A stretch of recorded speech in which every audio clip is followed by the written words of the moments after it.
Yep, Australia is definitely good at motorsport, good at stuff on the track and good at stuff off the track, which brings us to our final segment of the day, the McAvaney Warren Sporting Hall of Fame.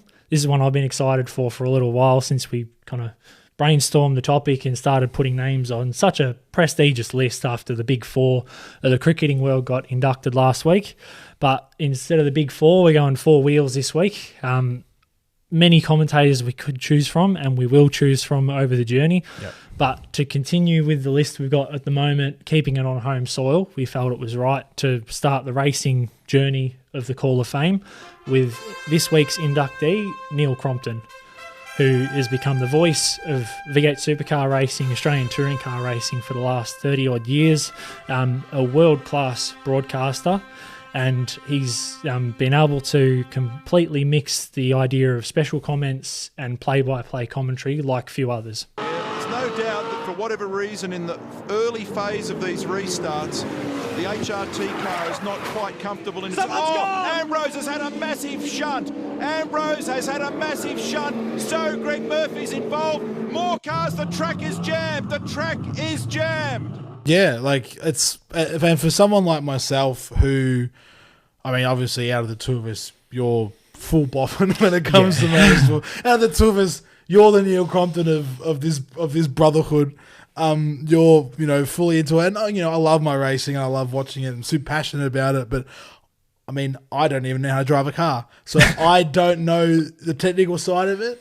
But like, whenever Neil Crompton is talking about the technical side of racing, I'm so excited. It gets me so excited to like listen to someone, and he has a great voice as well, a very exciting voice. When he gets excited, you can hear the passion come out of his voice, and that's the important thing of a sports commentator.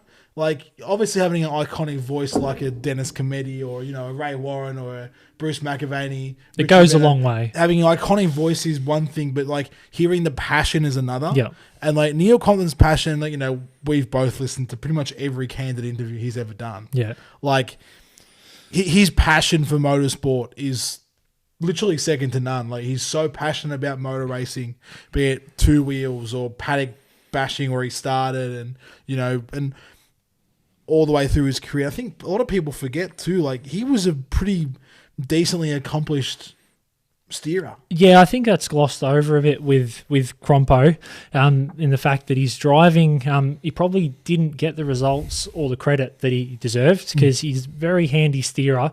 I feel that his driving days, which date back to the mid-'80s, about the time that he really kicked on with the commentary, it was kind of juggling both balls for a while, for 15 or so years, but he popped up on the racing scene at the wrong time, I reckon, in between the old guard of, Dick Johnson, Peter Brock, Larry Perkins, Jim Richards, when they were in their prime, trying to match it with those guys. And then when he was really starting to find form again in the touring cars in the 90s, then he had to contend with your Craig Lowndes and all these young guys coming through. So he probably dropped in at the wrong era. I didn't quite get the chances that he needed to, go and win a Bathurst or two or win championships or races. But as I said, during that time, he was obviously balancing being a driver with commentary gigs, firstly on the ABC, and then eventually went across to Channel 7 when they picked up the Touring Car Championship rights, and was in the booth alongside Mike Raymond. Yeah, he's chasing the thing all the way up to the rev limiter in each gear, and he braked very, very late at the end of Mountain Straight. You look at the car leap over there, it's set up reasonably soft. The front left wheel was about 18 inches off the deck, I think, through Reed Park. And listen to that car. Look at the rear wheel, it was off the deck over the top of the filling. Oh, listen to the crowd. They're loving this. The Mountain Master. Iconic. Speaking of iconic voices and iconic commentators of especially Australian motorsport. Yeah, he was the first one that really kicked on with the Australian racing commentary locally. But in between all of that racing and special reporting and pit reporting that Neil did, he finished up his driving efforts in 2002, and then from the year after that with Channel 10 was the alongside Matt White doing the special comments, but as the race was going on, and that's where he found his voice, found his form, and became the iconic voice that supercars needed in that point in time. Yeah. Because the sport went through the roof in terms of popularity in the early 2000s. And like you were saying before, you know, when you got a commentator that's got an iconic voice that is synonymous with racing, like when you hear Crompo's voice, you know it's a call about racing. Well, that's the thing. Like there's one, as I say, I'm probably going to say it every episode. I've said it the past few weeks already. There's certain calls of every commentator that we will induct that I have burnt in my brain. And the main one for Neil Crompton is from like Greg Murphy's Lap of the Gods, as you can tell. An amazing piece of driving from Greg, an amazing moment for the supercars sport. And as I mentioned, Crompo joined the commentary as full-time in 2003, which was the year that Murph did that amazing lap in the shootout at Bathurst.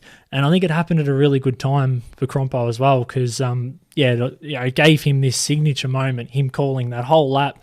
And it's great because he goes from, talking, the first part of the lap through it, the driving side of it and everything that Greg's doing in the car. And then when the moment comes when you realise that Murph was on a real flyer. Yeah. Well, it's like, that's the part that's literally etched in my brain. It is the call of, look at the split. That's awesome. Yeah. Because that's when he transitioned at that split second. Yeah. Pun intended.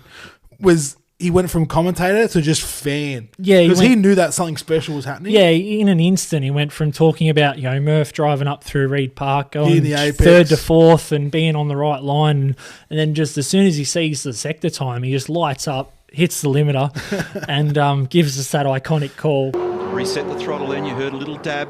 Tried to pick it up, had to come back out, got back on it again. Squeezing, looking for every last thousand. Third to fourth, this is the run to Reed Park. He's up, and look at the split. It's awesome. 0.4 of a second for Greg Murphy. Every millimetre of road on the run to Forest Elbow. Second split's critical. Is it online at the elbow? A little bit wider than he would have liked, but he stays with it. I don't think it's hurt him. He's up nearly 0.7. An awesome time so far from Murphy. And the Holden fans in the background are roaring. Yeah. And then the rest of the lap was the same deal. Just his ability to switch it up from between calling the racing and the technical sides of it.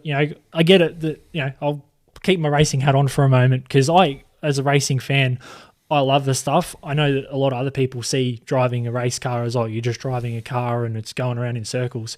But the thing that Crompo's got is his ability to explain like all the difficult parts of it, between, driving the thing, all the footwork with the foot cam stuff and your racecraft, but he puts it in terms that everyone else can understand and pick up on and see what he's talking about. Yeah.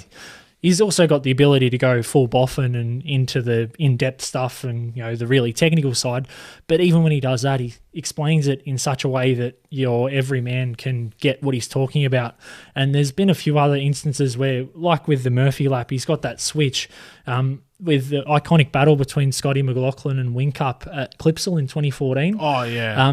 Again, the last couple of laps of that, he's explaining, what Whincup's got to do to try and get past and where he's got to position the car. And then as soon as the racing goes to the next level, he just raises the intensity of the call, gets it exciting. And the last, half of that lap is, iconic with supercars. These guys playing for keeps. Look at Whincup. He's all over the back of this thing. He's got to get an exit here as they make the run to 7. If he's off here cleanly and he can harass McLaughlin, his chance may come when they get down to turn 9. This is the moment. He's closer now on the run to 8. This is what he's got to do. Let's watch, listen and learn. Whincup up the inside. McLaughlin gives him some space. They run, but the Red Bull Racing man has got through. The champion's done the job. Yeah, that's the cool thing. As you said, as I said, for someone like me who doesn't drive a car, couldn't, I know how to put cars together through, working on them with you, but I don't understand how things work, but he explains it for someone like me to know how I learned the word "what" linkage from Neil Crompton. That's a great call. I didn't know what it was until Crompo explained it. Exactly. But he's been the voice of supercars. Still obviously going to this day. But he's had some truly brilliant call moments that are now on pretty much every highlights reel every year in the lead up to Bathurst, which is not far away. It's 2 months away. Good time to be a sports fan in September and October. But Crompo's call of the last closing laps of Bathurst is always something special. A couple of examples. 2013 when it was Whincup versus Mark Winterbottom going into Griffin's Bend, the hold your breath Australia moment. Whincup will have a look up the inside at turn 2. Frosty's going to cover it, and he does. There he goes. He moves right and further right and right again. He's on the white line. He's going to drop a spot here. They're side by side. Hold your breath, Australia.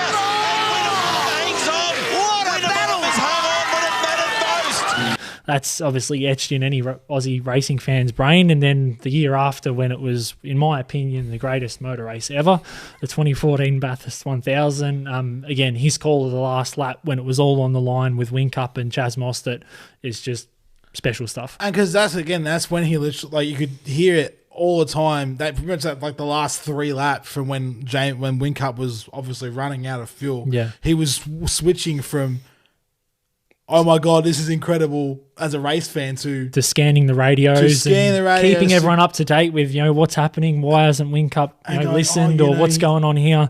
And then the last lap when it's all on the line again, calling it all the way up the hill, all the way down the hill once Chaz got past. And his voice blows out when they enter, when they exit the elbow. Yeah, it's just awesome. And Mostert tries to go around the outside at McPhillamy. There's no space there. He tries to do it at Skyline. There's no space there either. Now he's just got a hold station because it's a one-line groove down through the dipper and on the run towards the elbow. This is off the scale as Whincup does everything he can. He had a 3-second margin. He blocks down the inside because he can. He comes away and another whack. And Mostert goes through on the inside.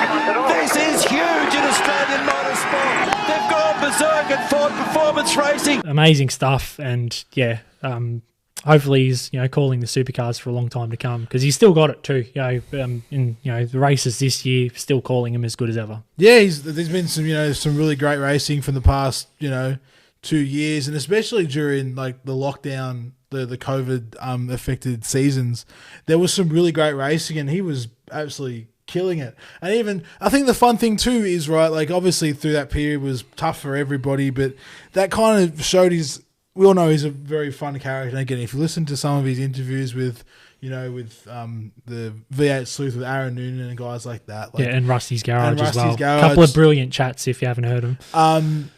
He's a very funny person, a hilarious person, but him commentating the E-Series V8 is some of the funniest commentating. And participating as well. You had 60-year-old Crompo behind the PlayStation steering wheel, and I think eventually he kind of took his bat and ball and went home. Yeah. He's the entertainer. He can do all aspects of the coverage, and that's why for this week he joins this illustrious list of members of the Sporting Hall of Fame, because Crompo, he's just got this ability to make cars going around a racetrack incredibly exciting. Yeah, as I said, from iconic moments, from commentating some laps that he drives around, like when he's in car, and to the virtual side of things. Like, yeah, he's everything about sport and entertainment. He's perfect for what we like in sport.